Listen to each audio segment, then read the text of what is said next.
Kind of in researching the book, what are some of the interesting things you kind of uncovered about this team? Well, some of those early stories about at the beginning about the Packers' survival and how they connected with their fans are just pull at the heartstrings. Probably the best one is Rigney Dwyer.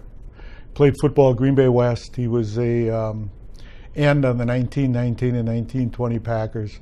And the night before Thanksgiving in 1920, Packers had a Thanksgiving Day game.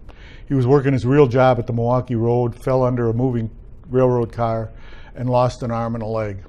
And Packers ended up playing on Thanksgiving, but then they scheduled what was basically an inter-squad game, a Rigney Dwyer benefit game, for after the season. And enough fans showed up that they were able to take a check for $4,000.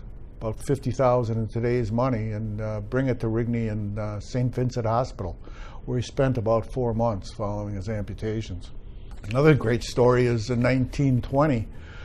The first season, 1919, the Packers played on an empty lot, basically. No fence, no bleachers, couldn't charge admission. George Whitney Calhoun passed the hat. So in 1920, they were still playing a semi-pro team, independent schedule against teams in Wisconsin and the Upper Peninsula. A local typewriter salesman, C.M. Neil Murphy, decided he became the business manager, and he decided they needed to build a fence if they were going to survive.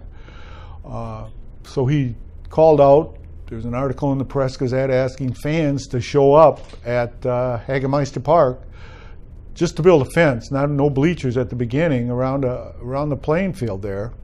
And the fans showed up on a Saturday afternoon and with hammer and nails and built a fence, and it was a week's time at most. And so they could basically be charged admission to watch the Packers play.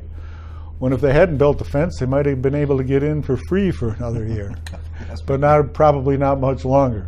And then there's another, again, I think it was 1923, just as an example of some stories, that the Packers, there was the local Catholic women's group, noticed that the Packers didn't have any blankets and that other teams in the league did, and so they started a blanket drive so they could raise enough money to buy blankets for the Packers, so they could be like the other teams, especially on their eastern road swing when they were going to be playing in colder weather.